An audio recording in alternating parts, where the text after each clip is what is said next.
Our next speaker is John Sweeney. John's just over there. Now, Stuart mentioned having studied futures at Hawaii. So John is very much part of that Manoa school of how to do futures. I like to call you all data points, but that's a private joke which we can talk about more later on. But he's going to talk to us about lethal divides and one object that he thinks can go into museums of the future. And as you can tell, these objects tell their own story. So I'm going to keep quiet and let John take over the narrative. Thank you, Aaron. Aloha, Stuart. Hope you're well. Thank you.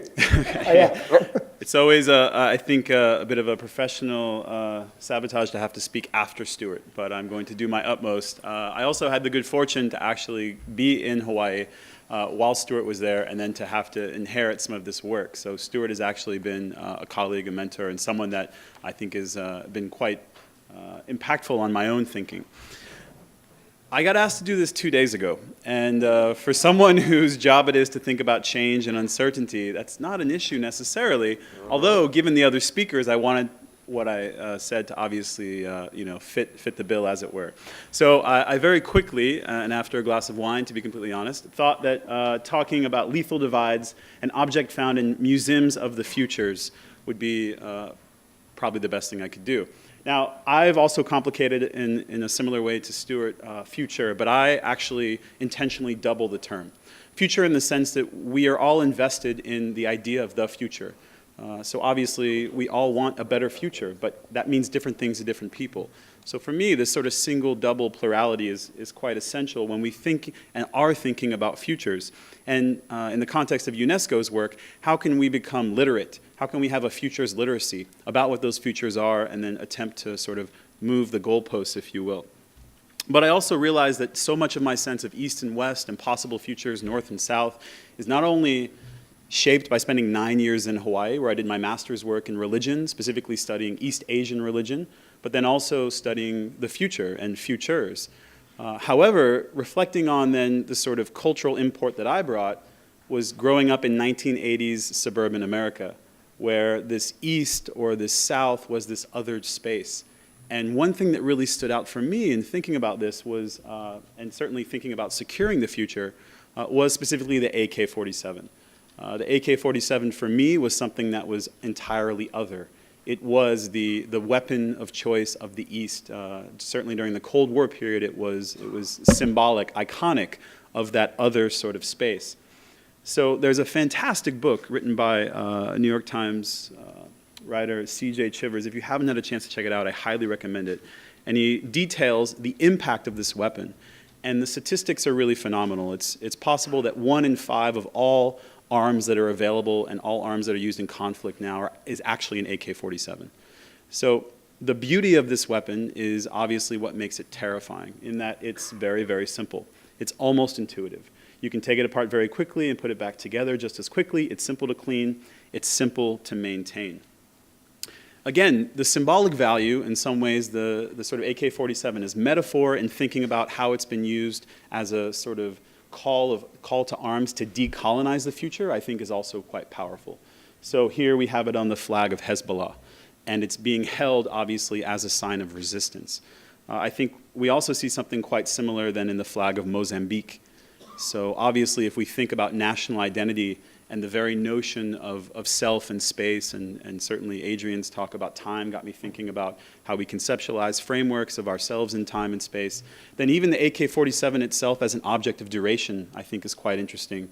And how we imagine it, again, as a space or as an object that transcends time in its own sort of resistance. And interestingly, as you read the book, Chivers' book, and some research on the AK-47, it was actually based on a German model that was sort of hacked up and put together. And obviously it went through many iterations, but now being sort of the weapon of choice, if you will, for, well, anyone who wants to cause trouble all over the world. And I think, again, to me, what's most troubling is the fact that it can be seen, although here you have the M16, as something that's often associated with children, right? That is associated with conflict.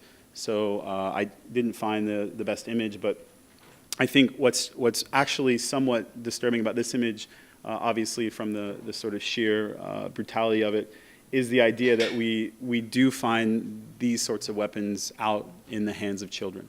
So how is it that we ended up in this present, which is in and of itself a past future? And at least for me, that is sort of what I think a museum can hopefully challenge us to think about. Interestingly as well, the AK-47, because it's been so associated with this identity, now is available in gift shops at the Moscow airport. So you can't technically buy an AK-47 and the bullets, right, at the airport. That would be another level of absurd, but I'm going to talk about the absurd hopefully in just a second. But the idea that the actual manufacturer, Kalashnikov, then has opened a souvenir shop at the airport, I think is quite fascinating. Because again, how did we end up in this sort of present space, which is obviously then, again, this sort of future? And I wanted then to invoke my mentor, also Stuart's mentor, Jim Dater, when Aaron was talking about Dater points. Jim Dater was the founder and the director of the Hawaii Research Center for 40 years. And he has what's called laws of the future. And his second law of the future is any useful idea about the future should appear to be ridiculous. So at least for me, when we think about 2050, we can't use the worldview and the lenses that help us think about the world today. We really have to obviously expand, move into the place of possibility, really engage with the unthought, not just the unthinkable, but the unthought as a space of continued questioning, really in the sort of Foucauldian sense as a heterotopia. How do we break down the sort of hegemonic lenses with which we make sense and process things and actually find ourselves in new thought spaces? And so I wanted to put you into 3 thought spaces for 2050. Because I can imagine a museum filled with AK-47s as a sign of glory, flags with AK-47s on them, commemorating resistance, commemorating decolonization from a particular kind of perspective, and patrons coming in and being swept away by that particular narrative. I can also imagine a 2050 where AK-47s are there as a warning. And here you have a gold-plated AK-47. There are Swarovski-plated 47s. There are diamond-encrusted AK-47s.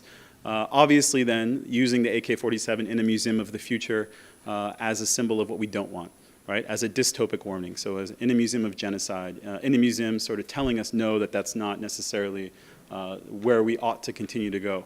And then finally, and I think this speaks to other themes that have come up in the previous session, AK-47s in the gift shop of a museum.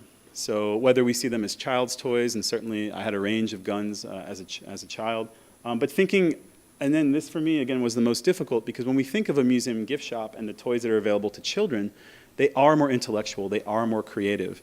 So what would it mean to have an AK-47? Would it be a Lego set? Would it be something that you would have to 3D print in a sort of gift shop?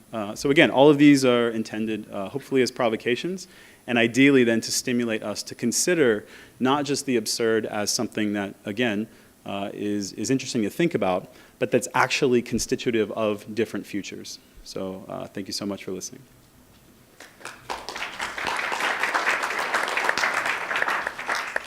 Thank you very much for that.